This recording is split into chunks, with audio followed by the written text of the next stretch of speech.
Afternoon, Tim. How you doing? Good afternoon, Shabbar. I'm very well. How are you? I'm really good. It's Friday the 7th today we're recording, so it's exactly 1 week before my trip to the Himalayas. So Mm. I'm excited and nervous.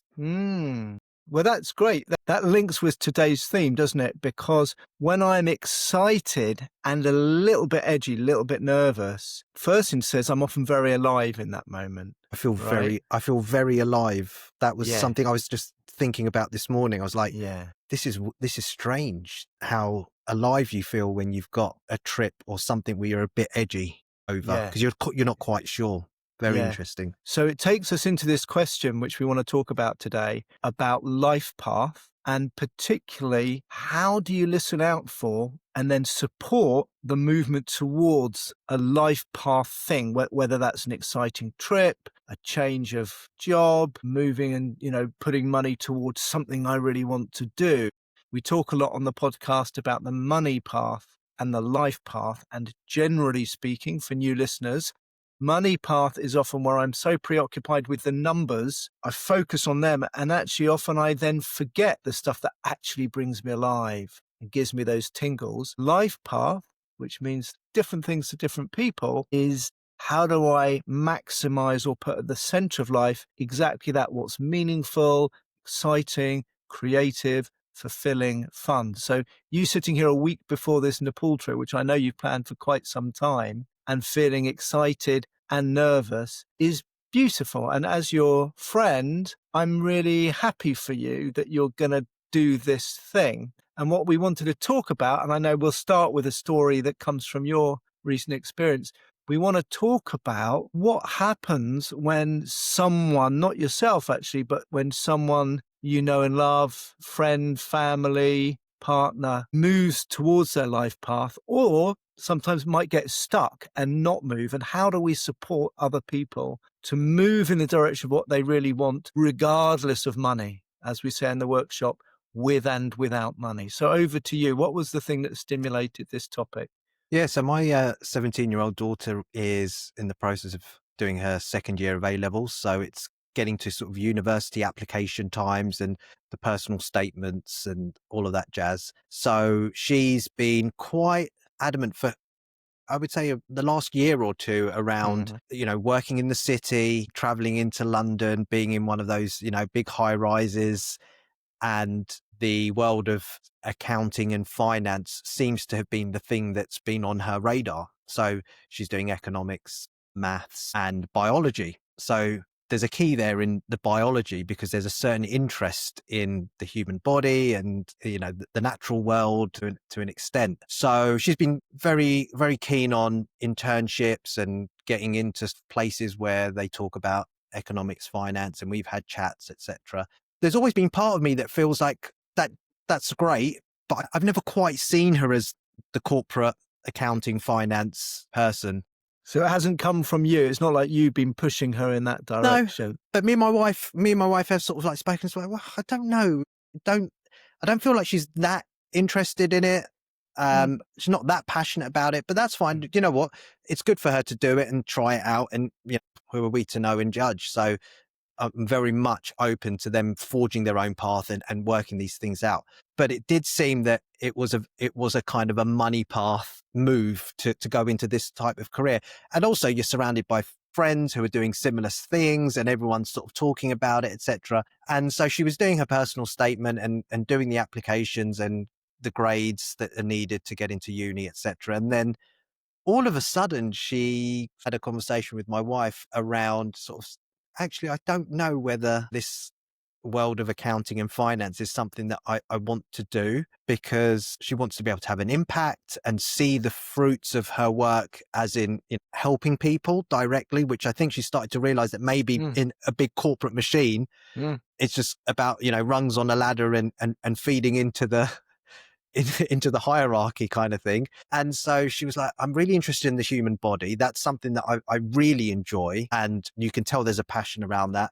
And she said, I think something like physiotherapy or, something along those lines where I'm helping patients, but I don't want to work in a hospital. So she started to sort of figure out that maybe this wasn't the right move for her. And so now she's just considering whether She wants to go and do an accounting finance degree at one of these, universities that originally she had her, that was her thing. And the job in the city at the end of it and all of that. And it's just funny because in the conversations that we then had with her, she said something really interesting, that one of her motivations were that she felt that was going to be, more money in that kind of profession, In the finance and in the economics, and finance. And so she felt like she was doing it for the money. she recognized She that. recognized that. Mm, And I was so proud of her mm. for seeing that, because I didn't bring in my 2 pence worth around the problem of money podcast. And this is what She we hasn't do. listened to the podcast. She hasn't. I joked with her saying that her other sister has sort of featured on the podcast on a couple of stories that we've talked about, and with my older daughter, around the car purchase and the gifts that she received and all of that sort of stuff. So go back and listen to those episodes, where she makes an appearance. But I've never had any stories about the younger one, and I'm like, right, you're now appearing on the podcast as a solo sort of story. And I was just proud that she'd recognized and she had the courage to now question and make the decision. And I said that all doors are open and you can still go forth and still do accounting and finance, and that's totally fine. But I think it's great that you're now looking at the possibility of something that really lights you up. And it's not because of the money, but it's because there's a deep desire to do something that you enjoy. And I thought that was beautiful. And I told her that I was proud of her. And yeah, we had a nice hug, and she said that we were really great parents. So that was nice. Yeah. So that's It's my a money great and life story. path kind of story from a recent Yeah. conversation. Well, it's beautiful. Let me make some observations and then we'll see where we dive in. There's a lot in that story. Let's start with the hug. You're being a great parent. Why? Because what you're listening out for and allowing her to follow is her own evolving sense of what really brings me alive, what really makes me happy. And that sounds so simple. And often parents will say, "Oh, well, of course, I just my child to be happy." But then the problem comes, first of all, we've got all of our own money stuff and we put it onto our children or our children's lives. So if we have fears around money, or if we have blocks about money, it can be very hard to fully support a child who says, well, actually, I might not do the thing that brings in the big bucks because I might not enjoy it. I love the human body. I love helping, healing. I'll follow that. That's what I would pure life path move. Now, we don't know what your daughter will end up doing, and that's not the point. But that process of going, and this is for any of us at any age. So we could be talking about someone's partner, parent, friend, colleague, child, doesn't matter. That process of going, oh, am I doing this because of the money? Or am I about to embark on this, whether it's a job or a decision or a training or something I don't do, something I turn down because of the money? Is very, very common. And many of us have never been trained to go, actually, if it wasn't for the money, or if I knew I would be okay without the money. I was coaching someone today and they arrived at this beautiful phrase. They said, between our first session and today was our second session, they said, the thing I've realized is it will be okay. But that wasn't just a theory. They'd really got in their bones for the first time in their life. They'd got, my pension pot isn't what makes it okay. I'm going to be okay. Then suddenly we had a great chat about what do you really want to do? You were being a great parent because you were giving space to your daughter to explore her life path. And then, and this is really important, I'm sure we'll come on more to this, when she started to articulate what it might be that she loved or brought her life, you didn't then say, yeah, but it's a tough living, or there isn't much money in that, or, oh, wow, are you sure you might not be able to get a mortgage?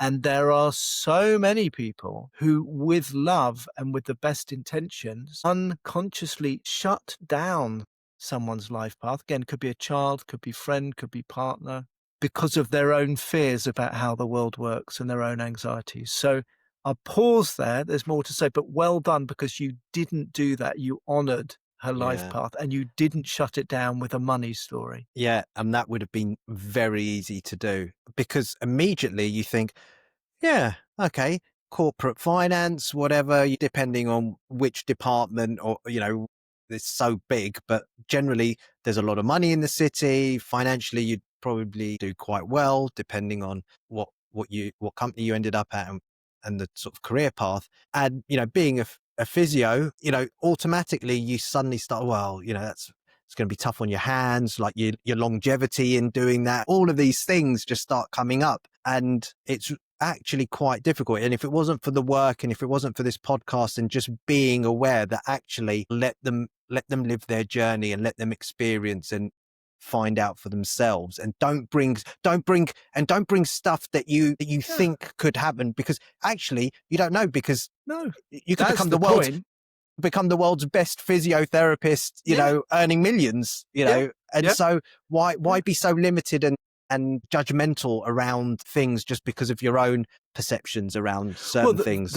let's dive into that a bit. The reason why people find it so hard to listen and support someone else's life path, and the reason they find it so hard not to pile on with the money, is because the judgments, they don't recognize they're just judgments. They don't recognize, oh, well, I'm hearing it and it's bringing up a load of my own judgments and it's bringing up a load of my own emotional reactivity. Oh, isn't that interesting? They think they're describing reality. And as you and I have explored many times on this podcast, anytime I'm, triggered, I don't like the word trigger, but anytime I have an emotional response or I'm reacting that is telling me about my own limitation, my own blind spot around money. But normally we don't even notice that. We just think I'm describing reality. So someone who says, well, yeah, but you won't be able to pay your mortgage or you'll get more money, they think they're telling the truth. Yeah. But of course, what they're describing is a very partial reality, because as you say, what if you're the physio for Arsenal football team? Or what if you're a physio, blah, blah, blah.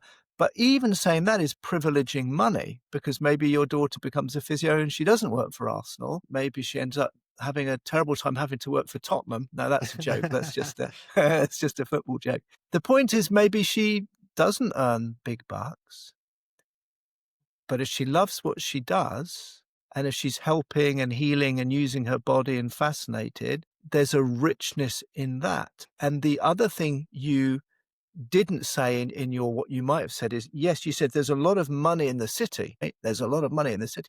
Yeah, there's also quite a lot of depressed, frustrated, stuck, unfulfilled people in the city. Many of them there because the money is so good they can't escape. So yes, if I focus on money, I could say there's more here and less here. But if I chose to focus on fulfillment, I don't have the stats. But my guess is if you did a scientific study, your average physiotherapist may struggle more with money, but probably struggles a lot less with a sense of fulfillment and satisfaction. Yeah, it's so true. And it's almost so instinctive. And I'm speaking on my behalf, but Mm. a lot of my clients and a lot of my mosque community and the people, the metric by which we judge successful career versus unsuccessful career, it's what's on the pay slip kind of thing.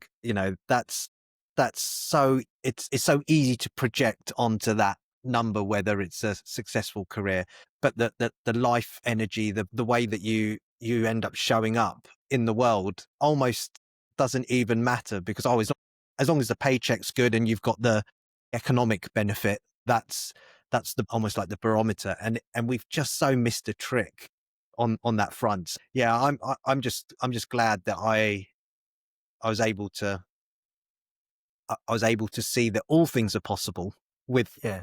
all careers, and even the fact. And if you want to end up just trying it, try it. Yeah. There's just no harm in it. Well, that can So also be part of our life path at a certain yeah, age. Sometimes when we talk about life path, sometimes I have to acknowledge to myself, particularly as we get older, well, there is this thing, I've always dreamed of doing it and I'm not doing it. I want to write mm, the novel, or I want to travel, or I want to set up my own business, or I want to do this sort of work. And as we get older, we really get this kind of creeping feeling, oh, I'm just giving a load of excuses. yeah, But at other times, different phases of life, or if we've stepped out of something we've been doing a long time, or when we're young, what our life path requires is actually, Dad, I need to explore. I need to be free to explore. And again, I don't know where your daughter is, but that's fine too. And Mm. sometimes we worry if our loved ones or friends just say, actually, I don't know what I'm doing. I just want to explore. As another example of the same idea, I've had a number of coaching clients, quite senior, and maybe they've left something often with a bit of burnout. They're exhausted.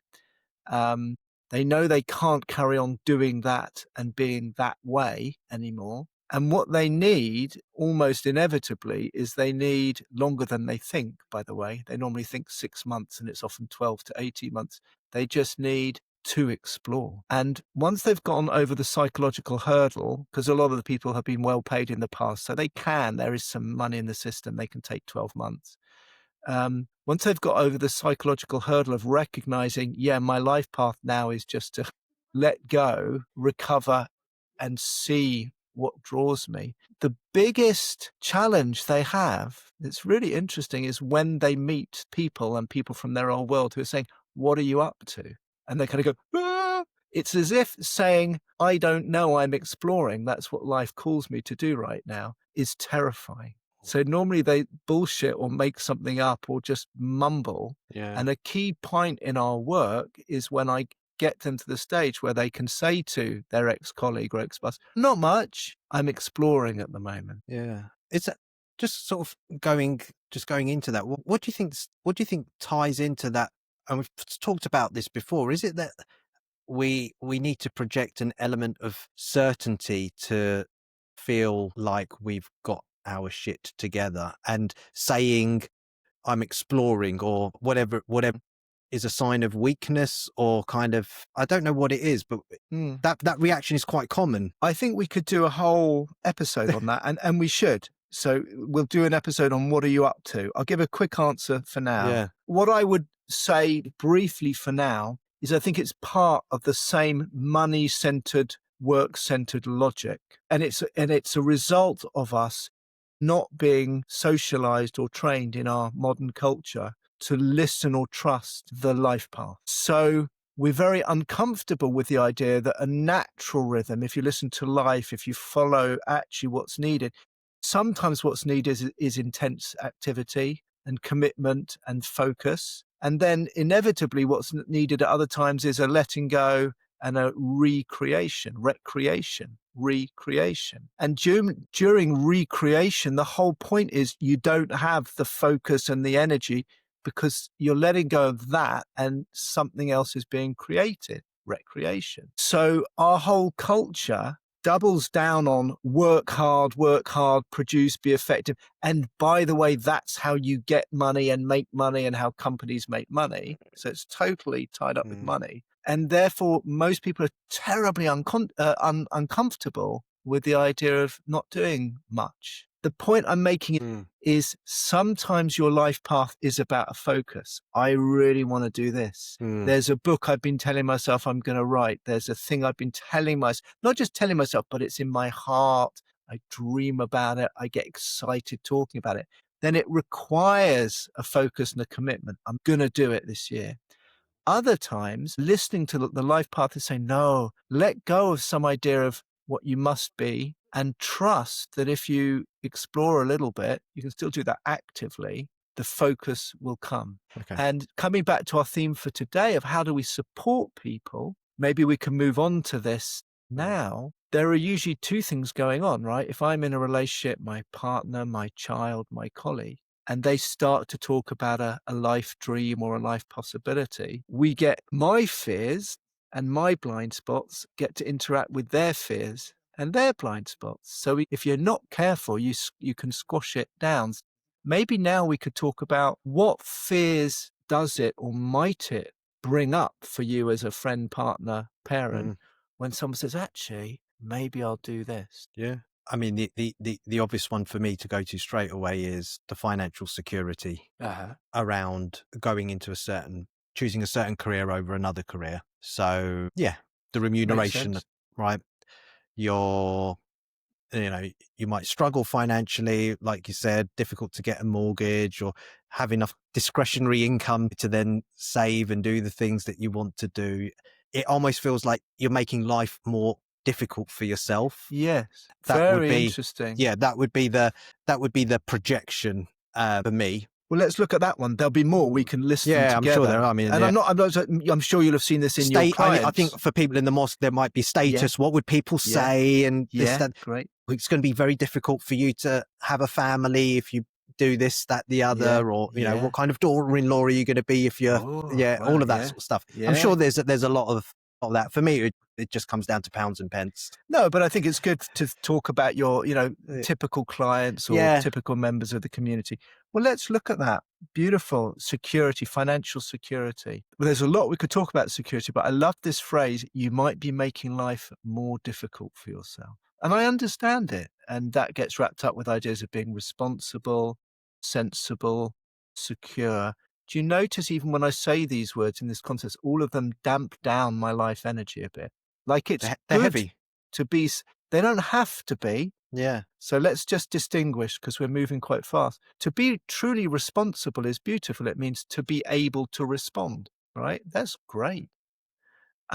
The problem comes when I think that being responsible or sensible It's is tied tight. up with money, then actually I lose the true meaning of what it is and it gets heavy. So, Dad, I'm being responsible. You wouldn't say this, but we act these things out every day, many of us. I'm being responsible and sensible and secure by brackets, not doing the thing I really want to do. Mm. So two things to say on that. In the end, the most responsible thing you can do is do what you actually want, because everything else you're going to be miserable and grumpy and resentful, and also not offering your great gifts to the world. The other thing is it will make your life more difficult. Well, yes, there's always truth on both sides. It is true that all things being equal, if I have less money rather than more money, bits of my life are more challenging. No doubt, no doubt. Mm. But the thing that makes my life the most difficult would be to do a job that I don't like, because I have to do it every day and I'm unhappy and I'm unfulfilled and it's not what I really want. That makes my life really difficult, even if I become a billionaire doing it. So it's about what's in these phrases about making life I difficult. think that's such a key point, that not neglecting the fact that money is irrelevant Mm. and almost embracing the fact that actually, yes, there is a chance that this path will deliver less money. Probably statistically, Exactly. yeah, That's it. Statistically, but that's all it is. It's going to give me less money, but it doesn't mean that's right. a huge amount in terms of the quality of my life. There will be, undoubtedly, there will be challenges, like you said. There will be certain things that you can't afford Yeah. and certain sacrifices that you might have to make, but they don't mean the things that we kind of believe that they're going to mean. That's exactly right. That's exactly right. So we often say this on the podcast, don't we? Yeah. We're not stupid about money or idealistic or new age or naive, but we also don't put money in an inappropriately central place. So what we do is we put life, and in this case, your life path or your creative impulse, that's at the center. And then we engage with the money implications based on that. And the mistake most people make, and again, back to our theme of supporting others or encouraging others, is we get scared and we nudge them in the direction of, oh no, make a money-centered decision first. And then you can do physio part-time, or you can do your art in your spare time. And we think we're being sensible. I think the wise thing to say from this perspective is to say both choices, in this case, will create challenges. Anytime make a life choice, I make any choice, there's upside and downside on both sides. There's not a choice that's going to be perfect and terrible. So again, what we tend to do if we're triggered or being unconscious is we see the financial challenge of this decision, but we don't see the challenge of just following the money, which is I might be rich and I might not have financial challenge, but I might have a challenge of meaning or a challenge of Mm. fulfillment or a challenge of feeling good about myself. And that's a different sort of challenge, but it's important as well. So is that the step that a supportive actor, whether it be a parent, a partner, or a Mm. colleague, has to be aware of, is A, not jumping in with their own kind of judgments, projections, etc., and just being open to the fact that, like you said, there's going to be difficulties and challenges on both sides, and just being kind of cognizant of that. I think it's, Is that the step that they need to take? I think it's both. It's a great question. So what might they need to do? Number one is recognize that if in the moment I have an emotional reaction to the thing my friend or my colleague wants to do, to own it. That's my reaction. It's probably telling me something about my money Mm. story. Even if I don't want to dive into what that means, just shutting up and not diving in would be great. So the first step often in this work is what I think is a reality is probably just a very partial view. And the more energetically attached I am to it, it probably more tells me there's some piece of my own money story that I'm not seeing. So yes, just stay quiet.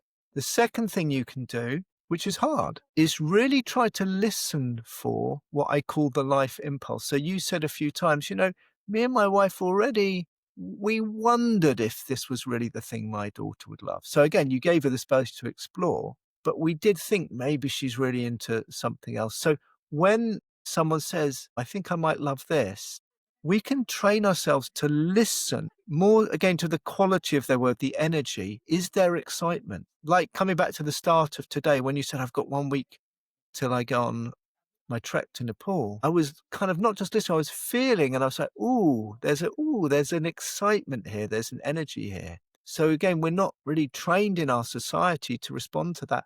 But is there actual excitement or energy or oomph or fizz Mm. or tingle? And an example, if we're training ourselves, is simply this. Anyone listening, just remember a time in your life where you met someone who was just genuinely, really, totally into the thing they were into, Yeah. right? And they were doing it. I would say, just everyone think about that now.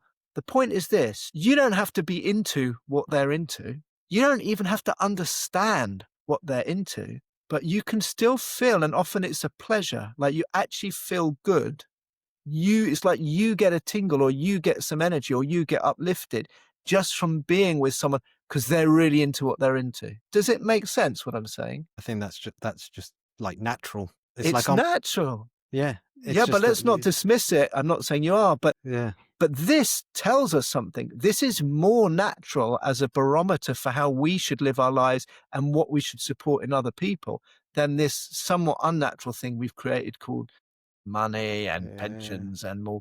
We're not dismissing those. But if it's natural, it's telling us something. And I often tell the story when I had an extraordinary story with a man who I think he bought and sold tractors or collected tractors. It was in rural New Zealand. And he was telling me about these tractors and he was going on and on and on about tractors. And I am the least mechanical, least car and least tractor interested person.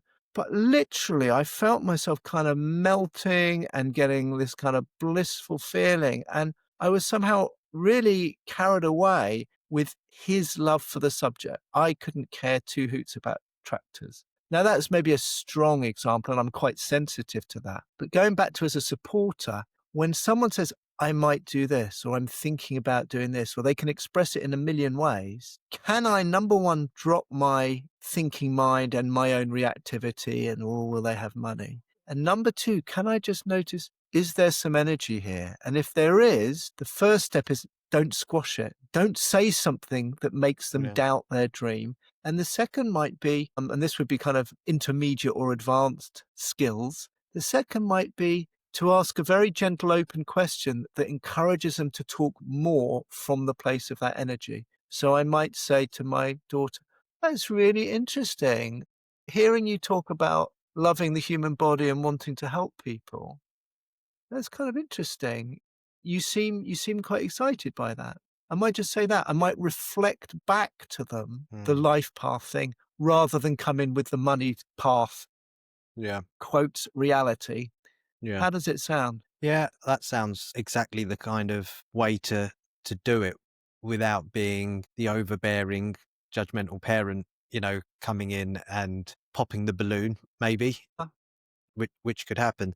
So that seems great. So we've looked at supportive, and this whether it's parent, partner, giving the space, not Yeah. jumping in, etc. What would you do if, let's say, someone was maybe sort of struggling to embrace the life path? Because I think we spoke about that earlier. Because that will be a common thing for Very common. I'm not really happy to what I'm doing. It could be very much stuck on the money path, or you don't know how to incorporate the life path into, because it just seems too daunting or too Yes. worrisome. So how do we help those individuals? Yeah. Or too impossible, Yeah.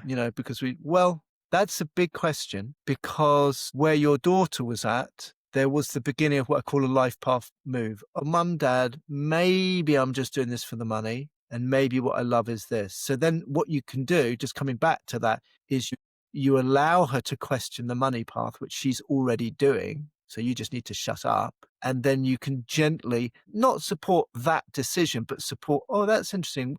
That seems fascinating to you, or you seem to light up when you do that. Many, many, many, many people are rather stuck on their money path. And so I can't give a general answer because they're in different relationship to their life path. Like many people are so consumed by money path and so much in that logic that it's almost as if they're out of touch with what they Mm. really want. Others, they do have the dream and they're sort of bargaining. They do it maybe at the weekend or when they retire. So I think there's no one answer. In terms of what we've already talked about, here are some steps. And by the way, the best thing anyone listening can do to help other people embrace their life path is Be on the life path themselves. do your own work, because it's scary and it's Yeah. challenging and it feels risky. And we're not surrounded by and large by other people who are feeding back that that's what we can do, right? We haven't talked enough yet on this podcast about not peer pressure, but just peer groups and social groups and cultures, and how most people are firmly entrenched in a certain worldview. Then it's harder to talk about the other approach. And then when you want to step out on your life path, we all do this. We've internalized the judgments and the voices of the people around us, our family. So the best thing any of us can do to truly support others on their life path is take a step, a big step, a small step, on our own life path, with and without money. Each time we face that anxiety, which is a personal anxiety, but it's also a social anxiety and a cultural anxiety, and the whole story we're all telling ourselves, each time we do it, we actually make it more possible for others. The second thing, if we can't do that, or we're all still on our journey with that, the next thing you can do is just for yourself and for others, encourage them to question the money reality in the way we have in this conversation already. So if someone says, oh, there's less money there, you might say, well, yeah, statistically, but you could, if you're a very successful physio, you could make a really good living. Just saying it that way. And notice I'm quite light. I'm not arguing with anyone. Mm. I'm just offering counter examples, or just to say, yes, it's true. Probably there is more money in the city, but then how much is it worth to do what you love every day? How much is it worth to you to wake up? So just to gently question these stories, and whether it's through questions or storytelling or examples, to boost the space for the life possibility and to not allow the money story to become totally dominant. There's one other thing I could think of, but let me pause there. How does that sound to you? Yeah, no, that's fine. It's pretty much the way that I would, you know, try and approach it, from having done the work, which is always look at the reality of the situation, right? It's almost like when you present that sort of mirror of, is it really going to be the way that you say it's going to be? That often leads you down a path of just being open to the other side. For me, that's a massive step. So, because the natural response is, okay, I want to do something that maybe I've always wanted to, or that I loved growing up, or that I just feel a sense of this is the right thing to do. Mm. And how often is it the money that gets in the way? Yeah, just going to stop you there. The natural response is to go, if that's what you're here to do, please go do it. But the normal response is to get the money in the way. And Peter, in his work, Peter kind of distinguishes precisely between what he calls the normal way of doing stuff. It's not healthy, it's not good for us, but it's normal. And the Right. natural one, which is less common, but actually more to do with life and how life works. Yeah. So twisted. Yeah, we're confused. And We're it's okay that we're confused. confused. Go on, Yeah. you move on to the next. Okay. The other thing we can do is, again, like we have done already talked about, is we can reflect back to someone in different ways when we notice their life energy perk up. So someone might not be talking about, I want to change my job or I'm doing this or whatever, but you might just notice they come alive when they're talking about something, right? And then what we're doing, this is maybe helpful. A lot of the work we talked about life path, money path, or what's normal and what's natural. Another way to think about it is the money path, we pay attention to numbers. We're preoccupied with the quantity of stuff. How much money? How big is my pension? How much will I earn in this job or that job? But on the life path, we're not so interested in quantity, but we become more interested in qualities. And qualities are hard to measure. They're intangible, but humans are quite good at tuning into them. I feel fulfilled. I feel happy. I've loved today. I feel like I've made a difference. It's hard to put a number on it, but qualities are the things that actually bring us alive, right? So I might start to try and notice more in my friends, family, etc. What is it that does bring them alive? And then reflect that back. I'll give you a little example if that's helpful. I was coaching someone today, very, very interesting man he was here for some kind of money coaching. And we were talking about his life and his work. He's approaching retirement because of various decisions and also the end of a relationship. His retirement pot is actually fairly small right now. And we did a lot of work in freeing him up to realize he can have still a wonderful, free, creative life with a big pension and without a big pension, which for him really was very meaningful. And he was talking about all the things that he wanted to do. And he wants to do art and writing and spiritual stuff. And he's actually a very conventional looking and presenting man who's run a engineering company, right? But he has all of this other stuff. And all I was doing at one point was just listening to the kind of quality with which he talked about poetry and writing and self-development. And I was like, it's amazing hearing this very conventional looking man talk with such kind of gentleness and sensitivity about all of these other things. And so I just reflected that back to him. I just said, it's really interesting. On the one hand, you present in a very conventional, you look conventional, your work has been conventional, but then there's all this other amazing stuff. I said, you're really kind of rich, amazing stuff. I said, I wonder if it might be interesting somehow. There'll be a lot of other very conventional men in the world who would benefit from connecting to all this stuff that you're exploring, but they're not sure how to do it yet. That's all I said. So I was just reflecting back something I saw in him about his love for this. And he basically, at that point, had tears in his eyes. Wow. And partly because I'd seen him, but that wasn't the life path moment. He said, yes. He said, I've thought about running groups for men. He'd never trained in any of his stuff. He doesn't know how to run a men's group. There's no intellectual thing that says that's his life. But I wonder if you could be helpful to other conventional men who want to connect with spirit and art and creativity and self-development, but they don't know how, and you know how. And it touched him. And then we started having an amazing conversation about how he might start to do this, and linking back to some of our recent podcasts, how he might start to charge and how he would know if it was too much or too. And by the end, it would be much too simple to say there was a whole new revenue stream in his life. That's not what I want to say. There was a whole life path thing. And the point is this, he had already been thinking about it, but it took me just noticing and asking a question, and then boof, something became possible. And I think that's not unusual. Yeah, it's such a heartwarming kind of story. But the thing is that we're having these conversations with our loved ones, or we're privy to what they're feeling about certain situations. So it doesn't take an awful lot just to be in tune and, like you said, reflect back, give the space, and just notice when people's energy shift. And if you can do that, you've at least given them the gift of being able to maybe contemplate and explore and have the possibility. And whether this chap goes ahead and doesn't, but now the possibility is there for him. And I think that's the great thing.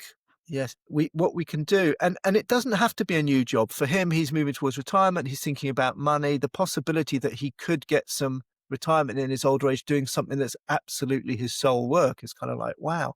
But it doesn't have to be a job. It can be as simple as reflecting back what you see someone around you loves. You could just say, darling, what I notice is when you're at work, you often come back depleted, but when you get to go singing or do your art or in your garden or whatever it is, I really see your energies uplifted. Isn't that interesting? And that can begin a conversation. Mm, And then if you hold that space open and validate it and don't let either of you fall back into, yeah, but where would be the money in singing, which is what we do in half a yeah, second, then things can emerge that are always yeah, life-giving. And that's really the step. And to listen for that in ourselves, because we have to do that yeah. work ourselves. Pretty much feel like those were the takeaways just summarized right there at the end. So I think we should leave it there. Let's do that. Thank you very much, Tim. I'll see you next time. See you soon. Cheers.